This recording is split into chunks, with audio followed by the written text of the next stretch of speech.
Hello, నేను మీ CS రావు. ఒంగోలు లోక్సభ పరిధిలో ఉండేటువంటి రాజకీయాన్ని కనుక మనం ఒకసారి పరిశీలించి విశ్లేషణ కనుక చేసుకుంటే ఇప్పటి వరకు తెలుగుదేశం పార్టీ కానీ వైఎస్ఆర్ కాంగ్రెస్ పార్టీకి సంబంధించి లోక్సభలో అభ్యర్థుల విషయంలో ఒక క్లారిటీ రాలేదు. వైఎస్ఆర్ కాంగ్రెస్ పార్టీ మద్దిశెట్టి వేణుగోపాల్ని పరిశీలిస్తుంది, ఆయన పేరుని. లేదంటే బాలినేని శ్రీనివాసరెడ్డిని ఒంగోలు ఎంపీగా నిలబెడితే ఎలా ఉంటుంది అనే దాని మీద పరిశీలన చేయడంతో పాటు ఎప్పటికప్పుడు సర్వేలను కూడా సేకరిస్తుంది వైఎస్ఆర్ కాంగ్రెస్ పార్టీ. అదేవిధంగా తెలుగుదేశం పార్టీ కూడా ఇప్పుడు తాడేపల్లి నో ఎంట్రీ బోర్డు పెట్టింది మాగుంట శ్రీనివాసరెడ్డికి. ఆయన్ని తెలుగుదేశం పార్టీలోకి తీసుకొని ఆయనకి ఒంగోలు లోక్సభ అభ్యర్థిగా తెలుగుదేశం పార్టీ అవకాశం ఇచ్చేటువంటి ఛాన్సెస్ అయితే కనిపిస్తూ ఉన్నాయి.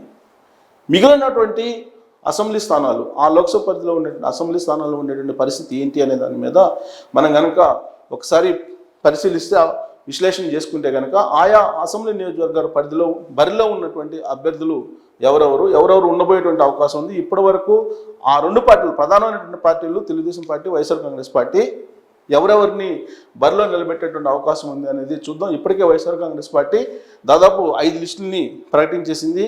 తొలి లిస్టులోనే ఒంగోలు లోక్సభ పరిధిలో ఉండే అభ్యర్థుల్ని కొంత మార్పులు కూడా చేయడం జరిగింది.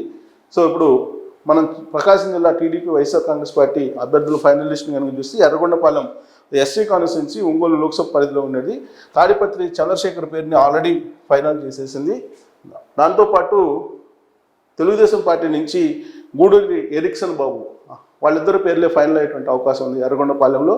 సో వాళ్ళిద్దరి మధ్య పోటీ ఉండేటువంటి అవకాశం ఉంది. ఈసారి 2024 ఎన్నికల్లో ఎర్రగొండపాలెం సినారియో చూస్తే వాళ్ళిద్దరూ గెలుపు గుర్రాలుగా ఆ రెండు పార్టీలు భావిస్తూ బరిలోకి దింపబోతున్నాయి. ఇక దర్శి బూచేపల్లి శివప్రసాద్ రెడ్డి పేరుని ఆల్రెడీ అనౌన్స్ చేశారు వైఎస్ఆర్ కాంగ్రెస్ పార్టీ. ఇటీవలనే తాడేపల్లికి పిలిచి అక్కడ ఉండేటువంటి మద్దిశెట్టి వేణుగోపాల్ సిట్టింగ్ ఎమ్మెల్యేని కాదని శివప్రసాద్ రెడ్డికి అక్కడ అనౌన్స్ చేసింది. ప్రస్తుతం అయితే మద్దిశెట్టి వేణుగోపాల్ ఒంగోలు అసెంబ్లీ లేదా ఒంగోలు పార్లమెంట్కి పోటీ చేసే అవకాశం ఇవ్వాలని చెప్పి వైఎస్ఆర్ కాంగ్రెస్ పార్టీ వద్ద అభ్యర్థులు పెట్టుకున్నారు. దాన్ని ఇంకా పరిశీలిస్తుంది వైఎస్ఆర్ కాంగ్రెస్ పార్టీ.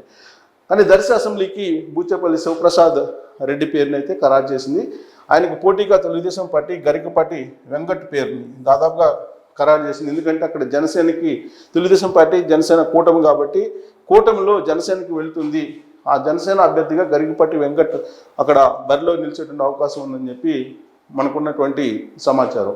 ఇక ఒంగోలు అసెంబ్లీ నియోజకవర్గానికి వచ్చేటప్పటికి సిద్ధా సుధీర్ పేరు ఖరారైందని చెప్పి కూడా తెలుస్తుంది. అక్కడి నుంచి సిట్టింగ్ ఎమ్మెల్యే మాజీ మంత్రి బాలినేని శ్రీనివాసరెడ్డి దాదాపు అక్కడి నుంచి పోటీ చేసిన అవకాశం లేదనేది ప్రచారం జరుగుతుంది. కాకపోతే చివరి నిమిషంలో ఆయన్ని ఒకవేళ కనుక ఒంగోలు అసెంబ్లీ నియోజకవర్గాన్ని నించోబెడితే కనుక మద్దిశెట్టి వేణుగోపాల్ లేదా సిద్ధా రాఘవరావు మాజీ మంత్రి ఆయన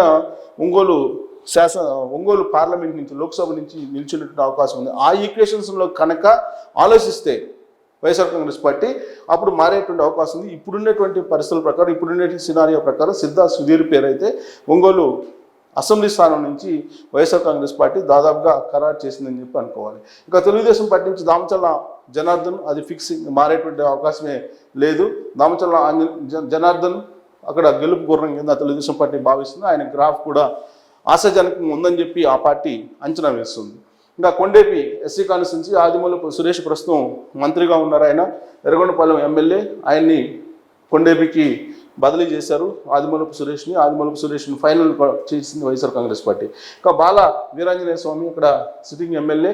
సో బాల వీరాంజనేయ స్వామి ఫిక్స్ తెలుగుదేశం పార్టీ నుంచి కూడా, ఆయన గ్రాఫ్ కూడా బాగుందని చెప్పి తెలుగుదేశం పార్టీ అంచనా వేస్తుంది. ఆయన ఈసారి కూడా గెలిచేటువంటి అవకాశం ఉందని చెప్పి తెలుగుదేశం పార్టీ లెక్కిస్తుంది. ఇక మార్కాపురం నుంచి జంకే వెంకటరెడ్డి ఆల్రెడీ ఫైనల్ చేసింది. కానీ కుందూరు నాగార్జున రెడ్డి పేరు కూడా చివరి నిమిషంలో పరిశీలిస్తుంది. అక్కడ ఆర్థికంగా జంకే వెంకటరెడ్డి బలహీనంగా ఉన్నాడనేది వైఎస్ఆర్ కాంగ్రెస్ పార్టీ ఉన్నటువంటి సమాచారం. అందుకే ఒకవేళ జంకే వెంకటరెడ్డి కనుక తప్పిస్తే కుందూరు నాగార్జున రెడ్డిని బరిలో నిలిపెట్టే అవకాశం ఉంది. But YSR Congress party announce చేసిన దాని ప్రకారం జంకే వెంకటరెడ్డి బరిలో ఉండే అవకాశం ఉంది. ఒకవేళ ఆర్థికంగా బలహీనంగా ఉన్నప్పటికీ కూడా జగన్మోహన్ రెడ్డి ఆర్థికంగా సహాయం చేసి ఆయన్ని నిల్చోబెడతారు, ఆయనే గెలుపు గుర్రం అనేది సర్వేల సారాంశం. అందుకే జంకే వెంకటరెడ్డికి ఈసారి మార్కాపురం నుంచి పోటీ చేసే అవకాశం కల్పిస్తుంది. ఇక తెలుగుదేశం పార్టీకి కందుల నారాయణ రెడ్డి వరుసగా ఓడిపోతూ వస్తున్నారు. ఈసారి కూడా ఓడిపోతే ఓటమిలో హ్యాట్రిక్ సాధించే అవకాశం ఉంది. కందుల నారాయణ రెడ్డి తప్ప అక్కడ తెలుగుదేశం పార్టీకి మరొక అభ్యర్థి కూడా లేరు కాబట్టి కందుల నారాయణ రెడ్డిని ఈసారి తెలుగుదేశం పార్టీ నిలబెట్టేటువంటి అవకాశం ఉంది మార్కాపురం నుంచి. క్లోజప్లో చూపిస్తే కొంచెం అందరి పేర్లు కూడా కనిపిస్తాయి. సో బాగా క్లోజప్లో చూపిస్తే సో ఇక గిద్దలూరు నుంచి బాలినేని శ్రీనివాసరెడ్డి పేరుని కూడా పరిశీలిస్తున్నారు. కానీ ఇక్కడ అన్నార్ రాంబాబు సిట్టింగ్ ఎమ్మెల్యే ఉన్నారు, వైశ్య సామాజిక వర్గం. సో అక్కడ వయసులు అందరూ కూడా ఎక్కువగా ఉన్నారు కాబట్టి అత్యధిక మెజార్టీతో కూడా అన్నార్ రాంబాబు గత ఎన్నికల్లో 2019 ఎన్నికల్లో ఆయన గెలవడం జరిగింది. ఈసారి ఆయన స్వచ్ఛందంగా రాజకీయాల నుంచి తప్పుకుంటున్నట్టు ప్రకటించారు. కానీ దాని వెనక బాలినేని శ్రీనివాసరెడ్డి ఉండి ప్రకటించేలా అన్నారాబాబుని ప్రోత్సహించారు అనేది కూడా వినిపిస్తుంది. ఆ క్రమంలో గిద్దలూరు నుంచి బాలినేని శ్రీనివాసరెడ్డి పేరును పరిశీలిస్తూ ఉన్నారు. అక్కడి నుంచి ఆయన ఒకవేళ పోటీ చేయకపోతే అక్కడి నుంచి మారేటువంటి అవకాశం ఉంది. మరొక అభ్యర్థిని చివరి నిమిషంలో పరిశీలించేటువంటి అవకాశం ఉంది వైఎస్ఆర్ కాంగ్రెస్ పార్టీ. సో ఇప్పటికైతే ఈయన పేరును పరిశీలిస్తుంది, బాలినేని శ్రీనివాసరెడ్డి పేరుని. సో ముత్తుముల అశోక్ రెడ్డి తెలుగుదేశం పార్టీ నుంచి ముత్తుముల అశోక్ రెడ్డి దాదాపుగా ఫిక్స్ అని చెప్పి తెలుస్తుంది. ఆయన గ్రాఫ్ కూడా ఆశాజనకంగా ఉంది ఈసారి. కాబట్టి ఆయనకే తెలుగుదేశం పార్టీ అభ్యర్థిత్వాన్ని ఖరారు చేస్తుంది అనేటువంటి ఒక టాక్ తెలుగుదేశం పార్టీలో వినిపిస్తుంది.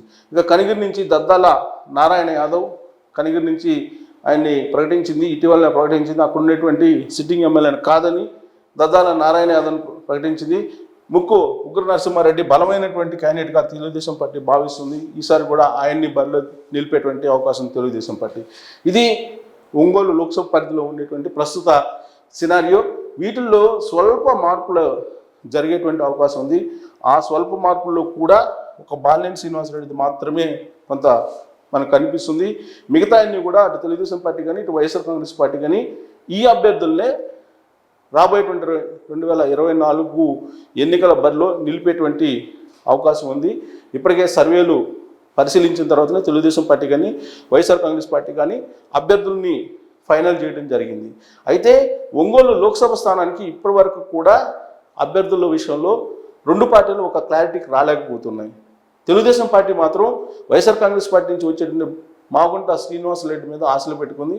మాగుంట శ్రీనివాసరెడ్డి కనుక వస్తే ఆయనకి ఎంపీ అభ్యర్థిత్వాన్ని ఇచ్చేటువంటి అవకాశం ఉంది.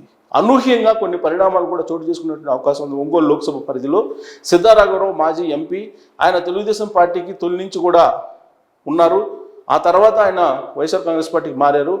ఆయనకు కూడా తెలుగుదేశం పార్టీకి వచ్చేటువంటి అవకాశం ఉందని చెప్పి తాజాగా చర్చ జరుగుతోంది. ఒకవేళ సిద్ధా ఫ్యామిలీ కనుక తెలుగుదేశం పార్టీ వైపు మొగ్గు చూపితే మొత్తం సినారియో మారిపోయేటువంటి అవకాశం ఉంది.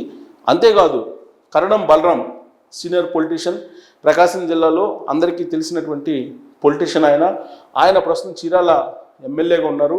వైఎస్ఆర్ కాంగ్రెస్ పార్టీ పంచన చేరారు. ఇటీవల కాలంలో దాదాపు 2019 ఎన్నికలు అయిపోయిన తర్వాత తెలుగుదేశం పార్టీ నుంచి చీరాల్లో గెలిచిన తర్వాత అక్కడ ఉండేటువంటి ఆమంచి కృష్ణమోహన్ తాకిడికి తట్టుకోలేక ఆయన తెలుగుదేశం పార్టీని వదిలిపెట్టి జగన్మోహన్ రెడ్డి పంచన ఆయన ప్రస్తుతం ఉన్నారు. ఆయన త్వరలోనే తెలుగుదేశం పార్టీకి వచ్చేటువంటి అవకాశం ఉందనేది కూడా వినిపిస్తుంది. ఒకవేళ ఆయన తెలుగుదేశం పార్టీకి వస్తే అప్పుడు ఈక్వేషన్స్ మారేటువంటి అవకాశం ఉంది. ఇక్కడ దర్శి నుంచి ఆయన కరణం బలరాం పోటీ చేసేటువంటి అవకాశం ఉంది. ఒకవేళ మళ్ళీ తెలుగుదేశానికి కనుక వస్తే, ప్రస్తుతం అయితే ఆయన అసెంబ్లీ బులెటిన్ ప్రకారం తెలుగుదేశం పార్టీలోనే ఉన్నాడు ఆయన. కానీ వైఎస్ఆర్ కాంగ్రెస్ పార్టీ పంచన ఉన్నారు కాబట్టి ఆయన మళ్ళీ తిరిగి తెలుగుదేశం పార్టీలోకి వస్తే కనుక దర్శి నుంచి ఆయనకి తెలుగుదేశం పార్టీ అవకాశం ఇస్తుందేమో అనేటువంటి ఒక ప్రచారం అయితే జరుగుతుంది. ఇక్కడ కూడా కాంట్రడిక్షన్ ఉంది.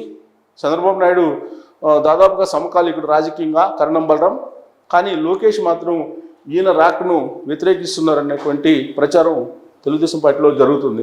అందుకే ఆయన వస్తే దర్శించే అవకాశం ఇస్తారు అనేటువంటి టాక్ ఉన్నప్పటికీ కూడా లోకేష్ మాత్రం అయిష్టంగా ఉన్నారని కూడా తెలుస్తుంది. అదొక మార్పు జరిగేటువంటి అవకాశం ఉంది. సిద్ధా ఫ్యామిలీ కరణం బలరాం కనుక తెలుగుదేశం పార్టీకి వస్తే సిద్ధా రాఘవరావు కూడా వచ్చేటువంటి అవకాశం ఉంది తెలుగుదేశం పార్టీలో. అప్పుడు ఒంగోలు అసెంబ్లీకి సంబంధించి మళ్ళీ బాలినేని శ్రీనివాసరెడ్డి వచ్చేటువంటి అవకాశం ఉంది. ఒంగోలు లోక్సభకి సిద్ధా రాఘవరావుని పోటీ చేయించేటువంటి అవకాశం కూడా లేకపోదు. ఇలాంటి మార్పులు కొన్ని చివరి నిమిషంలో జరిగేటువంటి అవకాశం ఉంది. ఇప్పటి వరకు ఉన్నటువంటి సమాచారం ప్రకారం అయితే ఈ లిస్ట్ మాత్రమే ఫైనల్ అయ్యేటువంటి ఛాన్సెస్ ఉన్నాయి. ఒంగోలు లోక్సభ పరిధిలో ఉండేటువంటి అసెంబ్లీ అభ్యర్థులు దాదాపుగా 90% ఇవే.